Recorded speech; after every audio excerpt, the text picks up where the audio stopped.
Girl child day సందర్భంగా మన Boddepalli PHC నుంచి వచ్చిన డాక్టర్ మేడం గారికి ఇంకా వారి టీం అందరికీ ఇదేమంటారు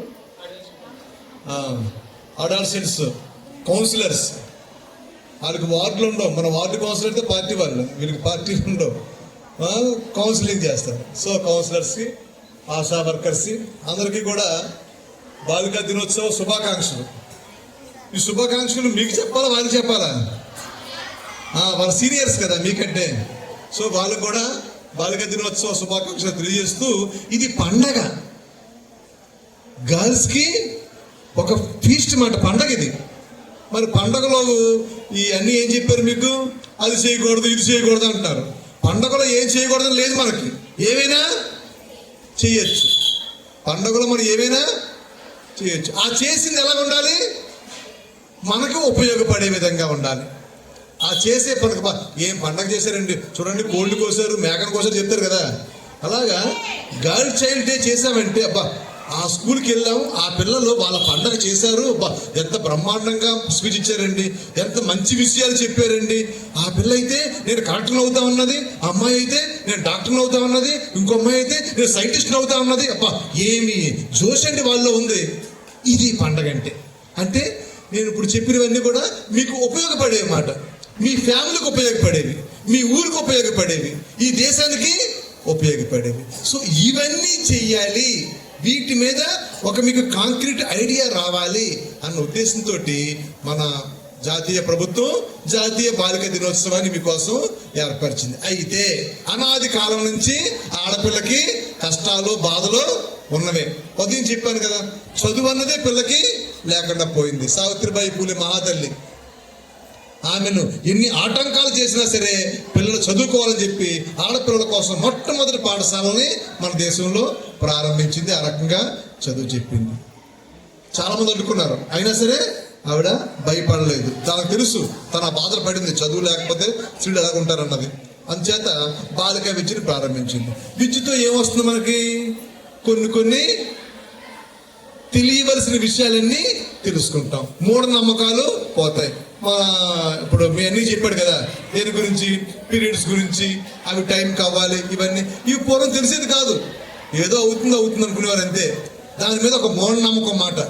ఆ టైంలోని ఇంట్లోకి వెళ్ళకూడదు, వంట చేయకూడదు, చదవకూడదు, స్కూల్కి వెళ్ళకూడదు, ఇటువంటివన్నీ పెట్టారు. అప్పుడు ఉన్న దీన్ని బట్టి హైజీన్ లేకపోవడం వల్ల దానివల్ల జబ్బులు వస్తూ ఉండేవి. సో ఇప్పుడు ఏమైంది? టెక్నాలజీ పెరిగింది, జ్ఞానం పెరిగింది, ఆడపిల్లలందరూ చదువుకున్నారు కాబట్టి మన ఆరోగ్యం మీద మనకు శ్రద్ధ పెరిగింది, మన ఆరోగ్యం మీద మనకు అవగాహన వచ్చింది. సో దానివల్ల ఏమవుతుంది? సో ఎలాంటి సమయంలో సరే స్త్రీ శక్తి ఉపయోగించి మన పనులు మనం సక్రమంగా చేసుకోవచ్చు, ఇతరులకు సహాయం చేయొచ్చు అన్న భావం మనలోనే ఏర్పడింది. సో ఆ రకంగా ఆరోగ్య విషయంలోనే శ్రద్ధ ఉంది. ఇది ఇంకా ముందుకు వస్తే ఆడపిల్లల్ని అందరూ చులకనగా చూస్తారు కాబట్టి, తక్కువగా చూస్తారు కాబట్టి, శక్తి లేదు, బలం లేదు అని హేళన చేస్తారు కాబట్టి, ఆ విషయంలో కూడా మనం సాధికారత సంపాదించాలి, ఎంపవర్మెంట్ సంపాదించాలని చెప్పి స్కూల్స్లోని ప్రభుత్వం కూడా అనేక కార్యక్రమాలు నిర్వహిస్తుంది. మీకు ప్రతిరోజు కూడా కింద నెల వరకు కరాటే నేర్చుకున్నారు. ఈ కరాటే ఎందుకోసం? ఎవరిని చంపేమనా? ఎందుకోసం? సెల్ఫ్ డిఫెన్స్ మాట.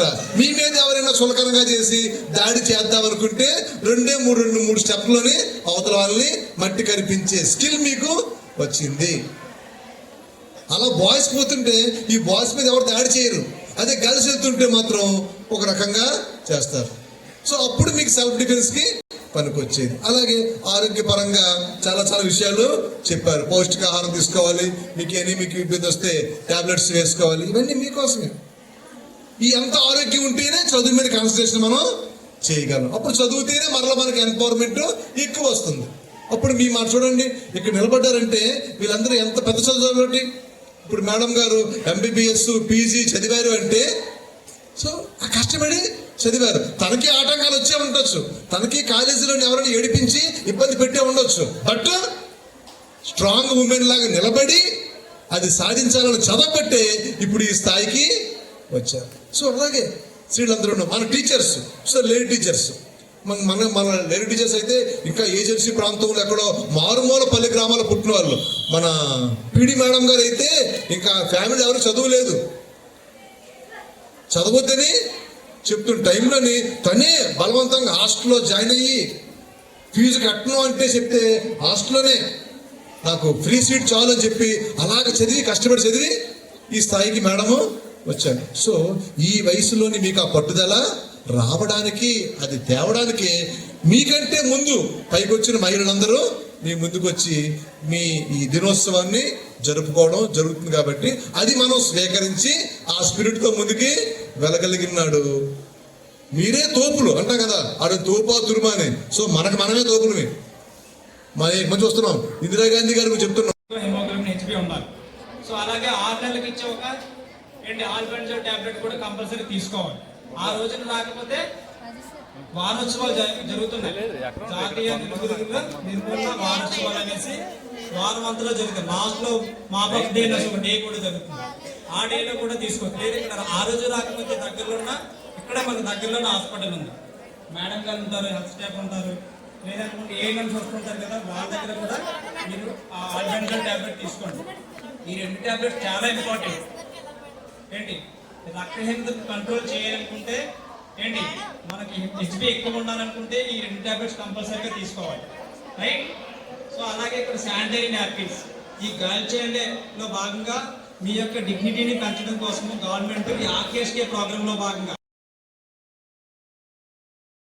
పిల్లనమ్మా నేను ఆడపిల్లనాని బాధపడకమ్మా నీవు దిగులు చెందకమ్మా, ఆడపిల్లనమ్మా నేను ఆడపిల్లనాని బాధపడకమ్మా నీవు దిగులు చెందకమ్మా.